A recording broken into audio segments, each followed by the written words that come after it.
Halo semuanya, selamat datang kembali di Fakta Film. Kali ini Fakta Film akan merekap alur cerita film dari tahun 2017 yang berjudul Veronica. Sebuah ritual pemanggilan arwah yang dipercaya benar-benar bisa memanggil arwah dari orang-orang yang sudah meninggal. Terkadang dianggap sebagai omong kosong belaka atau hanya sebuah karangan dari seseorang.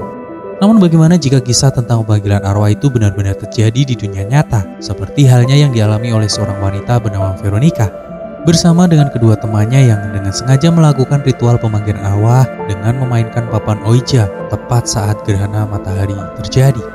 Kisah ini diangkat berdasarkan kisah nyata dari seorang wanita bernama Estefania dan keluarganya pada tahun 1991. Estefania bersama kedua sahabatnya dikisahkan bermain Ouija atau permainan pemanggilan arwah yang berakibat fatal untuk mereka, di mana Estefania ditemukan meninggal dunia secara misterius setelah dia memainkan Ouija bersama dengan kedua sahabatnya tersebut.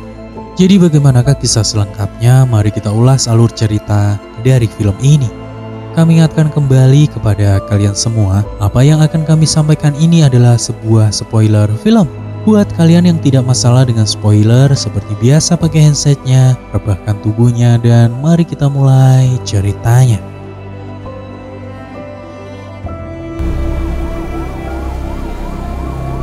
Di awal film, kita diperlihatkan sebuah suasana pada malam tanggal 15 Juni tahun 1991.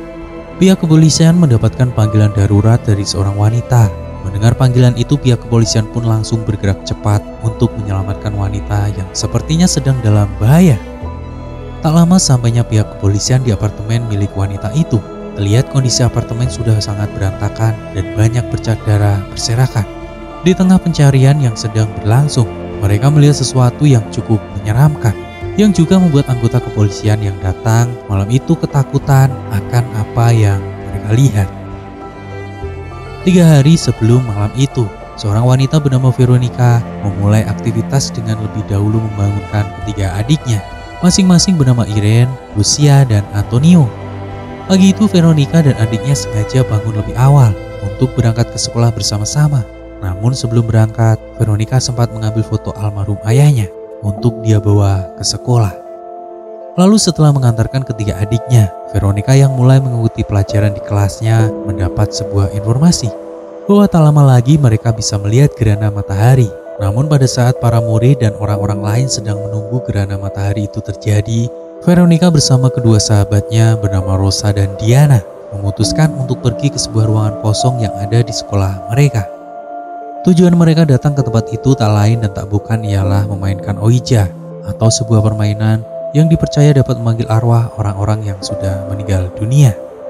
Itulah alasan kenapa Veronica membawa foto almarhum ayahnya sebagai media untuk berkomunikasi dengan arwah almarhum ayahnya yang mungkin saja bisa mereka panggil. Dengan menggunakan sebuah gelas tanpa rasa takut, mereka bertiga mulai dengan menanyakan beberapa pertanyaan. Dan di tengah gerhana matahari yang sedang berlangsung, gelas yang mereka gunakan untuk menjalankan ritual itu pun sempat berpindah dengan sendirinya dan lama-kelamaan semakin tak terkendali. Veronica yang terus fokus dengan ritual itu sempat kehilangan kesadaran yang membuat Rosa dan Diana menjadi panik. Dan di tengah kepanikan mereka, gelas yang digunakan sebagai alat untuk berkomunikasi dengan arwah yang mereka panggil tiba-tiba pecah hingga membuat jari Veronica mengeluarkan darah. Dan darah itu menetes di papan Ouija tepat saat gerhana matahari total terjadi. Veronica yang tak sadarkan diri pun tiba-tiba berteriak sekencang-kencangnya seperti sedang dirasuki oleh arwah yang baru saja mereka panggil. Kemudian saat Veronica sudah sadar, ia sama sekali tak mengingat apapun yang baru saja terjadi padanya. Veronica pun memutuskan untuk menjemput ketiga adiknya agar dia bisa segera pulang ke rumah untuk beristirahat. Namun dalam perjalanan, salah satu adik mereka bernama Irene menunjuk seorang nenek buta yang sepertinya sedang memperhatikan Veronica dari kejauhan. Tak ingin memikirkan hal itu, Veronica kembali melanjutkan perjalanan bersama ketiga adiknya. Sampainya mereka di rumah, Veronica langsung menyiapkan makanan untuk ketiga adiknya.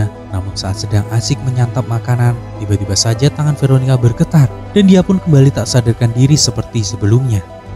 Beruntung ketiga adiknya yang menyadari hal itu berhasil menyadarkan Veronica yang kembali tak mengingat apa yang baru saja terjadi kepadanya. Kemudian pada malam harinya, Veronica yang sedang bersiap-siap untuk tidur merasa ada sesuatu yang sedang memperhatikannya dari sudut-sudut ruangan. Tak ingin terlalu memperdulikan hal tersebut, Veronica pun mencoba untuk mendengarkan musik agar dia bisa lebih mudah untuk memejamkan matanya dan segera tidur. Namun tak berselang lama, Veronica yang baru saja terlelap tiba-tiba terbangun dan melihat pintu lemari di dalam kamarnya terbuka dengan sendirinya. Bukan hanya itu saja, Veronica kembali merasa ada seseorang yang sedang memperhatikannya. Tak disangka sama sekali, Veronica melihat arwah almarhum ayahnya yang perlahan mulai mendekat sambil memanggil-manggil namanya. Arwah ayahnya itu pun perlahan berubah menjadi sosok yang sangat menakutkan. Diikuti oleh munculnya tangan-tangan hitam membuat Veronica tak bisa bergerak. Namun ternyata semua yang terjadi itu hanyalah mimpi buruk Veronica, sehingga ia kembali melanjutkan harinya seperti biasa. Namun saat sedang berada di kelas, Veronica merasa ada yang aneh pada kedua sahabatnya yang sama sekali tidak mempedulikan kehadirannya setelah kejadian yang menimpa dirinya kemarin.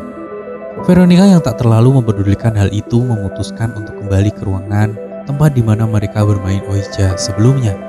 Namun, tiba-tiba saja Veronica bertemu dengan nenek buta yang hari sebelumnya sempat ia lihat. Walaupun dalam keadaan buta, nenek itu memiliki insting yang sangat kuat. Bahkan, ia juga mengetahui apa yang Veronica dan kedua sahabatnya lakukan di tempat itu.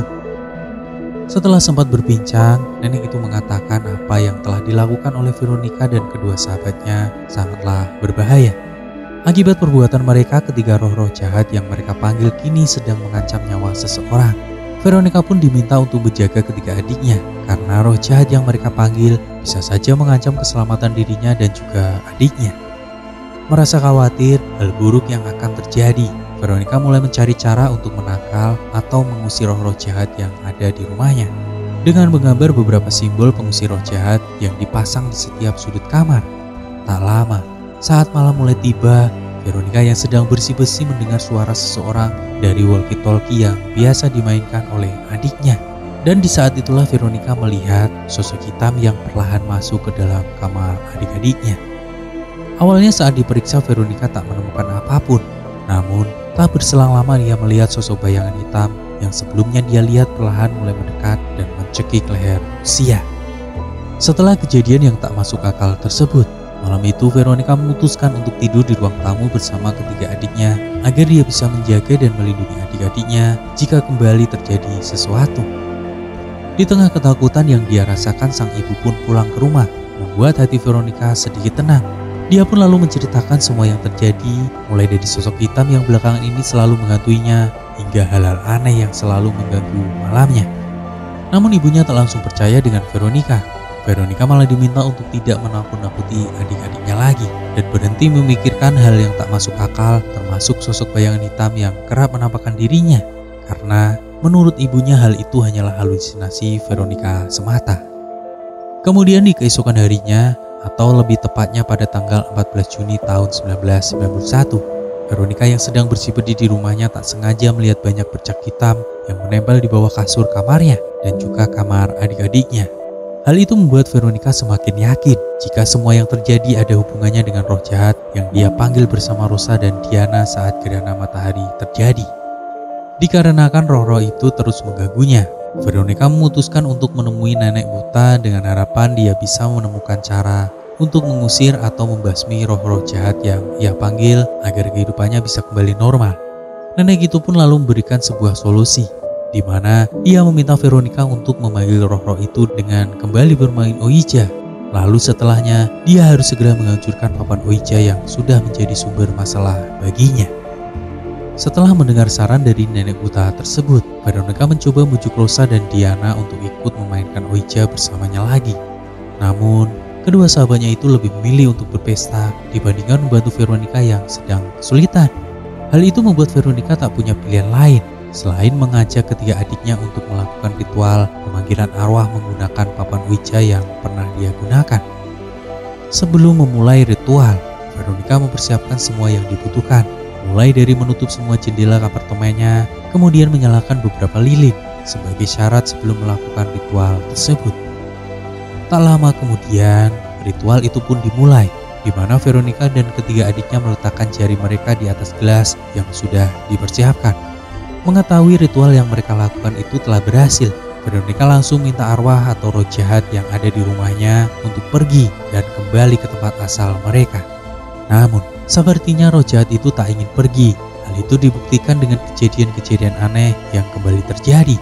Mulai dari papan Ouija yang terbelah menjadi dua, hingga munculnya sosok hitam yang menarik-narik tangan Veronica dari bawah kasurnya. Sosok hitam itu juga mencoba mencekik Antonio, namun beruntungnya Veronica berhasil membawa Antonio dan ketiga adiknya pergi dari sana. Namun saat sudah sampai di depan pintu apartemen, Veronica baru menyadari bahwa Antonio yang sebelumnya dia gendong tiba-tiba menghilang dari hadapannya. Tak ingin terjadi hal yang buruk kepada adik kesayangannya, Veronica pun kembali masuk ke dalam apartemen untuk mencari Antonio yang sedang dalam bahaya. Karena situasi di dalam apartemennya saat itu sudah tak terkendali lagi, Veronica mencoba minta pertolongan dengan menghubungi pihak kepolisian. Saat dia berhasil menemukan Antonio yang sedang berada di dalam bak mandi bersama dengan sosok hitam, Veronica yang memberanikan diri untuk menyelamatkan Antonio pun terpental saat dia mencoba mendekat ke arah bayangan hitam tersebut. Veronica yang sempat merasa pusing pun kembali mencari Antonio yang kembali bersembunyi di dalam lemari sambil menutup telinganya. Dan saat itulah Veronica menyadari bahwa dirinya yang dia lihat di cermin bukanlah dirinya lagi, di mana roh jahat yang selama ini mengganggunya sudah merasuki tubuhnya secara utuh. Veronica yang sudah tak tahan lagi akan apa yang sudah menimpanya mengambil pecahan cermin untuk mengakhiri hidupnya sendiri. Dan pada saat itulah sosok hitam kembali menampakkan dirinya yang langsung menyerang Veronica. Di saat yang bersamaan, pihak kepolisian pun datang. Dan ternyata apa yang pihak kepolisian lihat di awal film merupakan tubuh Veronica yang sedang melayang sampai akhirnya dia tak sadarkan diri. Tim medis pun langsung dikerahkan untuk memberikan pertolongan pertama kepada Veronica yang sekarat. Sementara itu, pihak kepolisian terus menyelidiki apa yang sebenarnya terjadi kepada Veronica. Tak lama berselang, Veronica pun dikabarkan meninggal dunia setelah pihak kepolisian menemukan foto Veronica yang terjatuh di lantai mulai terbakar dengan sendirinya. Dan film ini pun usai. Veronica adalah sebuah film horor asal Spanyol yang disutradari oleh Paco Plaza. Film ini mengikuti kisah seorang remaja perempuan bernama Veronica yang mencoba untuk menghubungi roh mendiang ayahnya dengan menggunakan papan Ouija bersama dengan teman-temannya. Namun percobaan itu berakhir dengan adanya kehadiran makhluk jahat yang menghantui Veronica dan keluarganya. Film ini mendapatkan pujian atas atmosfer horor yang intens dan penampilan aktingnya yang kuat, terutama dari pemeran utamanya, Sandra Escacena. Banyak penonton dan kritikus yang merasa bahwa Veronica adalah salah satu film horor yang efektif dan juga menakutkan. Namun, beberapa kritikus juga berpendapat bahwa film ini mungkin terlalu mirip dengan film-film horor yang sejenis, dan beberapa aspek ceritanya juga terasa klise. Meskipun demikian, film Veronica tetap menjadi salah satu film horor Spanyol yang cukup populer dan layak ditonton bagi kalian penyuka genre film horor. Secara keseluruhan, kami memberikan nilai sebesar 7,9/10 dari keseluruhan alur cerita yang tersaji sepanjang film ini berlangsung. Terima kasih buat kalian semua yang telah mendengarkan alur cerita film ini dari awal hingga akhir. Buat kalian semua semoga selalu diberi kesehatan dan sampai jumpa lagi di cerita film horor selanjutnya.